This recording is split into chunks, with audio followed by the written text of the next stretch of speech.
दोस्तों, आज के वीडियो में जानेंगे जब हम अपनी गेहूं की फसल बोते हैं, यदि उस समय इस खाद को डाल दिया जाए तो ये जो खाद है, ये सभी प्रकार के जो पोषक तत्व होते हैं, किसी प्रकार के जो माइक्रोन्यूट्रिएंट्स होते हैं, सभी प्रकार के सूक्ष्म तत्व होते हैं, सबकी पूर्ति करते हैं। जितने भी 15-16 जो पोषक तत्व होते हैं या माइक्रोन्यूट्रिएंट्स होते हैं जो पौधे को आवश्यकता होती है, तो कोई ऐसा पोषक तत्व नहीं है, कोई ऐसा माइक्रोन्यूट्रिएंट नहीं है कि जो इस खाद के अंदर ना आता हो। तो आप इसकी पूर्ति करके आप अपने गेहूं से और दूसरी फसलों से भी अच्छी पैदावार ले सकते हैं।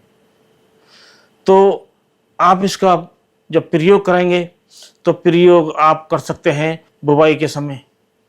जब आप बुवाई अपने गेहूं की करें तो उससे पहले आप इसे अपने खेत में बुवाई से पहले बिखेर लें, जो और खाद डालते हैं उनके साथ मिलाकर, तो आपको जो पैदावार मिलेगी जो विगत वर्षों से आपको ज़्यादा मिलेगी।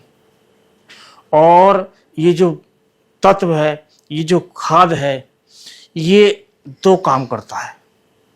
पहली बार तो ये काम ये करता है कि ये जो विभिन्न प्रकार के जो पोषक तत्व हैं, सभी प्रकार के पोषक तत्व हैं, ये पौधों को उपलब्ध कराता है।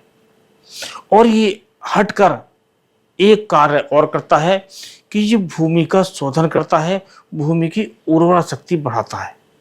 हमारे किसान भाई अब गोबर का खाद, कूड़ी का खाद या हरी ढैंचा सनी, जो हरी ढैंचा हरी खाद बनाते हैं, वो अब हमारे किसान भाई नहीं करते हैं, नहीं कर पाते हैं। और यदि उसकी जगह इसका प्रयोग कर लिया जाए तो हमारी जो भूमि है वो मजबूत होगी, उसकी उर्वरा शक्ति बढ़ेगी। क्योंकि हम लगातार जो रासायनिक खाद डाल रहे हैं, उनकी मात्रा बढ़ाते जा रहे हैं, तो हमारी ज़मीन है कहीं ना कहीं कमज़ोर होती जा रही है और किसी न किसी चीज़ की कमी हमारी ज़मीन को हो रही है और हमारा जो उत्पादन है कहीं ना कहीं घट रहा है। तो इसका तोड़ आज बताएंगे। तो इसके लिए आप इस फार्मूले को अपनाकर अपनी ज़मीन से पैदावार तो ज़्यादा ले सकते हैं और आप आगे लंबे समय तक अपनी ज़मीन की उर्वरा शक्ति बढ़ा सकते हैं और अपनी ज़मीन है जो बीमार होती जा रही है, उसका जो स्वास्थ्य है वो ठीक कर सकते हैं। तो इसके लिए आपको लेनी है सरसों की खली।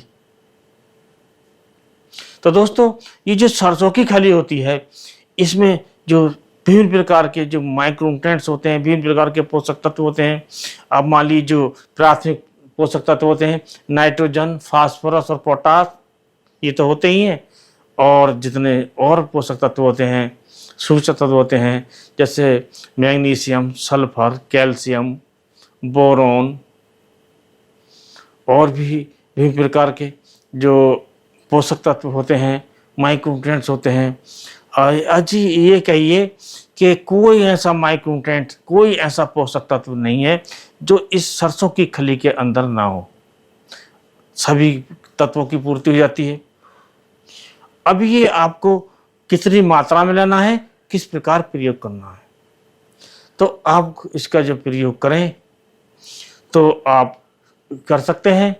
और इसकी जो आप मात्रा ले सकते हैं, यदि आप गोबर का खाद प्रयोग कर रहे हैं या आपने सनी हरी ढैंचा बोई है, हरा खाद बनाया है, या आप वर्मी कंपोस्ट प्रयोग कर रहे हैं, तो आपको इसकी जो मात्रा लेनी है 25 किलोग्राम प्रति एकड़ के हिसाब से। यदि आप कोई जैविक खाद या कोई जो ऑर्गेनिक खाद नहीं डाल रहे हैं तो आप इसकी मात्रा लेंगे 50 किलोग्राम प्रति एकड़। और आप इसे जो आप बेसल डोज डालते हैं, डीएपी डालते हैं, 12-32-16 डालते हैं, या यूरिया, पोटास, ये और फास्फोरस जो एसएसपी होता है उसे मिलाकर डालते हैं, तो इसके साथ मिलाकर इसका आप प्रयोग कर सकते हैं। पूरे साल जो इसके जो पोषक तत्व हैं उसकी पूर्ति होती रहेगी और आपका गन्ना लगातार बढ़ता रहेगा जब तक वो कट नहीं जाएगा, जब तक उसकी हार्वेस्टिंग नहीं हो जाएगी, तब तक उसकी जो वृद्धि है रुकने की नहीं है और अगोला भी हरा भरा रहेगा। तो इस प्रकार आप इस सरसों की खली का आप प्रयोग कर सकते हैं। और सरसों की खली का जो प्रयोग है, हमारे बहुत से किसान बहुत लंबे समय से कर रहे हैं और करनी भी चाहिए। और इसकी जो मात्रा है वो आपको ध्यान रखनी है। और इस प्रकार आप विभिन्न प्रकार के जो पोषक तत्व हैं, विभिन्न प्रकार के जो माइक्रोन्यूट्रिएंट्स हैं, इस सरसों की खली से आप प्राप्त कर सकते हैं और अपनी फसल को दे सकते हैं, ज़्यादा उत्पादन ले सकते हैं और ज़्यादा क्वालिटी ले सकते हैं। और इसके साथ साथ सबसे बड़ा जो फ़ायदा है, जो हमारी ज़मीन में विभिन्न प्रकार के बैक्टीरिया होते हैं, जो लाभदायक बैक्टीरिया होते हैं, विभिन्न प्रकार की फंगस होती हैं जो लाभदायक होती हैं, ट्राइकोडर्मा वगैरह, तो इनकी मात्रा भी बढ़ती है सरसों की खली के प्रयोग से। तो ये दो तरफा लाभ हुआ। तो आप इसे अवश्य अपनाइएगा और सरसों की खली का आप प्रयोग करके अपनी फसलों की जो पैदावार है उसे बढ़ाइए।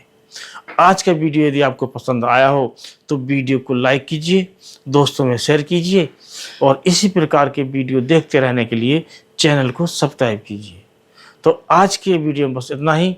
अगले वीडियो में नए टॉपिक के साथ फिर मिलते हैं। तब तक के लिए नमस्कार।